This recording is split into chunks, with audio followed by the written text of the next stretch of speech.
Hello' বন্ধুসকল, আজি মই আপোনালোকক দেখুৱাই দিম যে কেনেকৈ আপোনালোকে এআইৰ সহায়ত যিকোনো এটা কম্পিটিটিভ এক্সামৰ কাৰণে প্ৰিপাৰেশ্যন কৰিব পাৰিব। তো আমি সকলোৱে জানো যে কম্পিটিটিভ এক্সাম এটাত প্ৰিপাৰেশ্যন কৰিবলৈ হ'লে আমাৰ মানে নলেজৰ বহুতেই প্ৰয়োজন হৈ পৰে। আমি যিমান পাৰোঁ সিমান নলেজ লোৱাটো দৰকাৰ। এটা কম্পিটিটিভ এক্সাম দিবলৈ হ'লে এনেকুৱা নহয় যে আপুনি এখন কিতাপ বা দুখন কিতাপ বা স্পেচিফিক এটা চিলেবাছ কমপ্লিট কৰিলে আপোনাৰ কাৰণে কম্পিটিটিভ এক্সামৰ আপুনি প্ৰিপেয়াৰ্ড হৈ যাব, এনেকুৱা নহয়। আপুনি যিমান পাৰে সিমানেই নলেজ লোৱাটো আপোনাৰ কাৰণে দৰকাৰ, আপোনাৰ কাৰণে ভাল।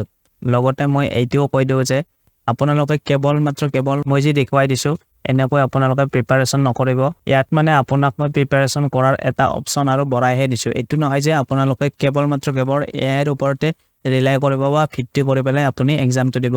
মই দেখুৱাই দিছোঁ কেনেকৈ আপোনালোকে এইটো কৰিব পাৰিব। যদি আপোনালোকে কোনো ধৰণৰ আইডিয়া পোৱা নাই, আপুনি মোৰ এই ভিডিঅ'টোৰ কিছু পৰিমাণে হ'লেও আইডিয়া পাব।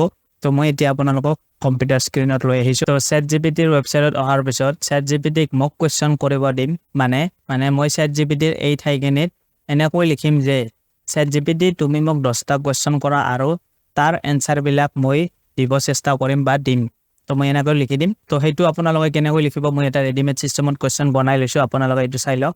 ইয়াতে মই লিখি দিছোঁ এনেকৈ যে ইয়াতে please ask me 10 question with 4 options। তো এনেকৈ লিখি পেলাই মই ইয়াতে আছাম জেনেৰেল নলেজৰ ওপৰত কুৱেশ্যন সুধিব দিছোঁ। তো এক্সামৰ নামটো দিছোঁ মই ইয়াতে APSC। তো APSCৰ ঠাইত আমি কি দিম, বেলেগ এটা নামো দিব পাৰোঁ। ইয়াতে আপোনালোকে যি বিচাৰে, আপুনি যিটো এক্সামৰ প্ৰিপাৰেশ্যন কৰিব বিচাৰে সেইটো এইখিনি ঠাইত আপুনি এক্সামৰ নামটো চেঞ্জ কৰি দিলেই হ'ল। তো মই ইয়াতে দিম আছাম পুলিচ কনষ্টেবল, এনেকৈ দি দিলোঁ আৰু। তো আছাম পুলিচ কনষ্টেবল এনেকৈ দিয়াৰ পিছত মই ইয়াতে এণ্টাৰ দবাই দিম।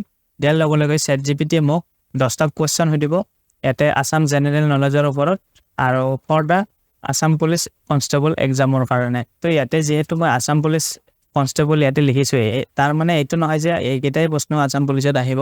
তাৰ মানে এইটো যে আপোনাক যিটো ধৰণে কুৱেশ্যনটো সুধিছে, তাৰ মানে যিটো এটা টেকনিক, তাৰ যিটো এটা লেভেল, সেই লেভেলত সুধিছে। মানে এনেকুৱা নহয় যে একদমেই ইজি ধৰণে সুধিছে। আপুনি ইয়াৰ এনচাৰটো জানিব পাৰে, এইটো কোনো কথা নহয়, কিন্তু কুৱেশ্যন সোধাৰ যিটো টেকনিক তেনেকুৱা লেভেলৰ কুৱেশ্যন সোধে যাতে। কিন্তু এনেকুৱা নহয় যে ইয়াৰ পৰাই আহিব বা এনেকুৱা নহয়। আপুনি জাষ্ট ইয়াতে প্ৰিপাৰেশ্যন কৰিব পাৰে এটা বেলেগ এটা ইউনিক এটা ষ্টাইলত। আৰু আপুনি এনেকৈ কৰিলে হয়তো আপোনাৰ ইণ্টাৰেষ্ট লাগিব পাৰে, কিতাপখন পঢ়ি আপোনাৰ যদি বৰিং লাগি গৈছে। তো যি কি নহওক, তো ইয়াতে আপোনালোকে দেখিবলৈ পাইছে আপোনাৰ তাত 10টা কুৱেশ্যন সুধিছে আৰু সেইকেইটা এনচাৰ আপুনি কেনেকৈ দিব মই দেখাই আছোঁ। আপুনি কি কৰিব, তো ইয়াতে প্ৰথমতে সুধিছে যে what is the traditional dance for Assam. তো অসমৰ ট্ৰেডিশ্যনেল ডেন্স কি? তো মোৰ মতে বিহু। এতিয়া এনচাৰটো কেনেকৈ দিম, 1A। তো 1টো ক্লিক কৰি দিব, A টো দিব আৰু ব্ৰেকেটটো দিব। এনেকৈ দিয়াৰ পিছত এণ্টাৰ দবাই দিব। তো ইয়াতে আপোনালোকে দেখিবলৈ পাইছে that's correct, the traditional dance of Assam is Bihu. তো ইয়াতে কৈ দিছে যে অসমৰ ট্ৰেডিশ্যনেল ডেন্স বিহু হয়। তো ইয়াতে আপোনালোকে দেখিবলৈ পাইছে ইয়াৰ নেক্সটতে লগে লগে 2 নম্বৰ কুৱেশ্যনটো আহি গৈছে, what is the longest river in Assam. তো ইয়াতে 2 নম্বৰ এনচাৰটো হৈছে ব্ৰহ্মপুত্ৰ। তো 2 নম্বৰটো দি পেলাই আপোনালোকে অপশ্যনটো দি ব্ৰেকেটটো দিব, তাৰপিছত এণ্টাৰ দবাই দিব। তো ইয়াতেও মোক কাৰেক্ট বুলি কৈছে, এইটোও মই জানো। কিন্তু 3 নম্বৰ এনচাৰটো কি এইটো মই ভালদৰে নাজানো। ভুল হ'লে আপোনালোকে নাভাবিব আৰু, ইমানো মই ভাল ষ্টুডেণ্ট নহয়। তো যি কি নহওক, what is the name of traditional Assamese attire worn by women. এইটোতো মই বুজিয়ে পোৱা নাই কি কৈছে। তো এইটো আমাৰ মেখেলা চাদৰ হ'ব লাগে। তো ইয়াৰে ভিতৰত যিকেইখন ড্ৰেছ আছে, ইয়াতেতো আমাৰ মেখেলা চাদৰখনেই অসমীয়া ড্ৰেছ। তো আমি ডাইৰেক্টলি ইয়াত দি দিম আৰু 3 নম্বৰৰ চি অপশ্যনটো। শুদ্ধ এনচাৰ হয়নে নহয় নাজানো আৰু। তো কাৰেক্ট বুলি কৈছে, যি কি নহওক। তো কুৱেশ্যনটো বুজি নাপালোঁ, এনচাৰটোৰ দ্বাৰাই মই কুৱেশ্যনটো বুজি পাইছোঁ। বুজি পোৱা নাই একচুৱেলি, কিন্তু যি নহওক। তো এনেকৈ মই এনচাৰটো দি দিলোঁ। এতিয়া আৰু এনচাৰ নিদিওঁ, ভুল হ'লে মোৰ লাজ লাগিব। তো ইয়াৰ পিছত মই আৰু এটা টেকনিক আপোনালোকক দেখুৱাই দিছোঁ। ইয়াতে কি হৈছে যে প্ৰথমতে মই যিটো কুৱেশ্যন লৈছিলোঁ সেইটোৱে লৈছোঁ, please ask me 10 question with 4 options. তো ইয়াতে মই লিখিছিলোঁ আছাম জেনেৰেল নলেজৰ ওপৰত কুৱেশ্যন কৰিব দিছিলোঁ আৰু লেভেলটো হৈছিল আছাম পুলিচ কনষ্টেবল। এইবাৰ মই টপিকটো চেঞ্জ কৰি দিম। টপিকটো আমাৰ কি আছিল, আছাম জেনেৰেল নলেজ। তো আমি ইয়াতে আছাম জেনেৰেল নলেজৰ ঠাইত আমি কি দিম, Assam history for the Assam police constable. তো এনেকৈ যদি দিওঁ, দিয়াৰ পিছত ইয়াতে এতিয়া কেনেকুৱা ধৰণৰ কুৱেশ্যন সুধিব, আছাম হিষ্টৰী, অসমৰ হিষ্টৰীৰ ওপৰত আমাক কুৱেশ্যন সুধিব। তো ইয়াতে কি সুধিছে, what is the founder of Ahom kingdom. তো আহোম কিংডমৰ ফাউণ্ডাৰ কোন আছিল। তাৰপিছত ইয়াতে কি সুধিছে, who was the last Ahom kingdom of Assam before British rule তো ব্ৰিটিছ ৰুল অহাৰ আগত মানে কোনে লাষ্ট আহোম কিংডম আছিল সেইটো সুধিছে। তো ইয়াতে আপোনালোকে কুৱেশ্যন কেইটা দেখিবলৈ পাইছেনে হিষ্টৰী ৰিলেটেড আহি গৈছে। আপোনালোকে তেনেকুৱাকৈ ইয়াতে আছাম হিষ্টৰী বা আছাম ধৰি লওক আহোম কিংডমৰ ওপৰত বা আপুনি যিকোনো আপোনাৰ ডিষ্ট্ৰিক্টখনৰ ওপৰতো আপুনি ৰিচাৰ্চ কৰিব পাৰে। তো ইয়াতে সকলোবিলাকেই বস্তু পাই যাব, আপোনালোকে টেনশ্যন ল'ব নালাগে। আপুনি জাষ্ট ক্ৰিয়েটিভলি আপুনি কুৱেশ্যনটো সুধিব লাগিব, তেতিয়া আপুনি বহুতখিনি ইয়াৰ পৰা লাভৱান হ'ব পাৰিব। মই ইয়াতে যেনেকৈ কুৱেশ্যনটো লিখিছোঁ আপোনালোকে তেনেকৈ লিখিব লাগিবলৈও কোনো কথা নাই।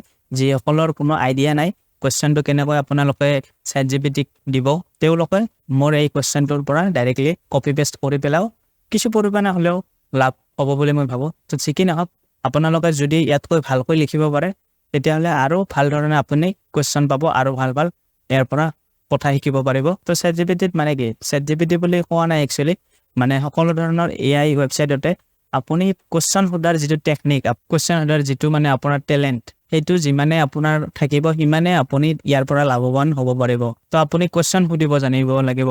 তো ইয়াত একচুৱেলি প্ৰম্পট ইঞ্জিনিয়াৰিং বুলি কয়, আপোনালোকে শিকিলে বহুত লাভ হ'ব। আৰু যদি আপোনালোকে 10টা কুৱেশ্যন বিচাৰে, ধৰি লওক আপোনালোকে এই 10টাৰ এনচাৰ দি দিলে, নেক্সট 10টা আৰু বিচাৰে, তেতিয়াহ'লে ইয়াতে লিখি দিলে হ'ল need more 10 কুৱেশ্যন। লিখি দিয়াৰ পিছত আপোনালোকে ইয়াতে ডাইৰেক্ট এণ্টাৰ দবাই দিলে হ'ল। তো আকৌ 10টা কুৱেশ্যন ইয়াতে আহি যাব, আপোনালোকে সেইবিলাকৰো ইয়াত প্ৰিপাৰেশ্যন কৰিব পাৰিব।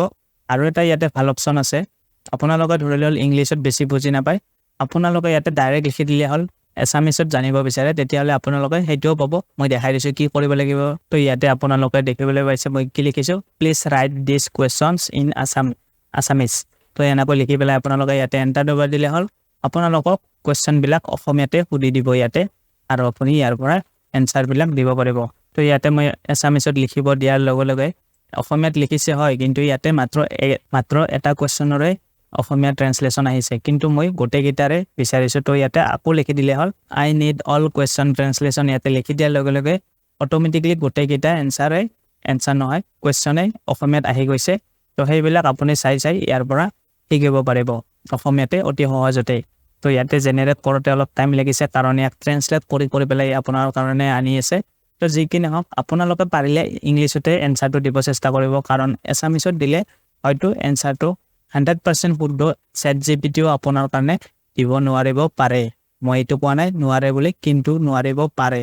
তো ইয়াৰ মানে ইৰৰ চান্সটো অলপ বাঢ়ি যায় এছামিছত আপুনি এনচাৰটো দিব বিচাৰিলে, কাৰণ ChatGPT আৰু সেই বস্তুটো আকৌ ট্ৰেঞ্চলেট কৰি পেলাই ইংলিছতে বুজি ল'ব লাগিব। তো যি কি নহওক আপোনালোকে ইংলিছতে দিব চেষ্টা কৰিব। আৰু এটা কথা কৈ দিওঁ লগতে, আপোনালোকে ইয়াতে যিবিলাক কুৱেশ্যনৰ এনচাৰ প্ৰিপাৰেশ্যন কৰিছে তাত মানে কি কৰিব, আপোনালোকে সেই যিটো এনচাৰ পাইছে আপুনি ইয়াত যদি কৈছে কাৰেক্ট হৈছে, একদমেই আপুনি ইয়াৰ ওপৰত চকু মুজি বিশ্বাস নকৰিব, কাৰণ আপোনালোকৰ যদি কিবা কাৰণত সেই এনচাৰটো ভুল হয় আপোনাৰহে লছ হ'ব, ChatGPTৰ একো লছ নহয়। সেয়েহে মই কৈছোঁ যে আপোনালোকে একবাৰ এই বস্তুটোৰ ওপৰত ভেৰিফাইও কৰি চাব। আপুনি যিকোনো এটা বেলেগ গুগলত বা য'তেই হওক আপুনি ইয়াৰ এনচাৰটো শুদ্ধ হৈছে নে নাই আপুনি ক্ৰছ ভেৰিফিকেশ্যন কৰিব, কাৰণ ChatGPTটো হৈছে AI, আৰু AI বৰ্তমান সময়ত বহুতেই নতুন। তো ইয়াৰো মানে ইৰৰ হোৱাৰ চান্স আছে মই ভাবোঁ। তো ইয়াক মানে একদমেই চকু মুজি বিশ্বাস কৰাটো আমাৰ কাৰণে ভুল হ'ব। পিছলৈকে ইয়াৰ বহুতখিনি ইম্প্ৰুভমেণ্ট হ'বই আৰু হ'বলগীয়াও আছে মই ভাবোঁ। তো আপোনালোকে সেয়ে কেৱল ইয়াৰ ওপৰত বিশ্বাস নকৰিব, অলপ হ'লেও আপুনি ইয়াৰ ভেৰিফিকেশ্যন কৰি চাব। আপুনি যিটো এনচাৰ দিছে বা এনচাৰটো পাইছে ChatGPTৰ পৰা সেইটো শুদ্ধ হয় নে নহয় বেলেগ এটা ৱেবছাইটত চাব। তো আজিৰ ভিডিঅ'টোত এইখিনি আছিল। যদি কিবা বুজি পোৱা নাই কমেণ্টত জনাব, আৰু মই আপোনালোকক চেষ্টা কৰিম আৰু ভালকৈ বুজাবলৈ। যদি আপোনালোকে ভিডিঅ'টো চাই ভাল পাইছে তেতিয়াহ'লে মোক লাইক শ্বেয়াৰ কৰি দিব, চেনেলটোক ছাবস্ক্ৰাইব কৰি দিব। আপোনালোকে ছাপোৰ্ট কৰিলেহে মোৰ মনটো ভাল লাগিব, মই তেতিয়াই ভালকৈ ভিডিঅ' বনাব পাৰিম। তো আজিৰ বাবে এইখিনি আছিল। ধন্যবাদ, থেংক ইউ। জয় আই অসম।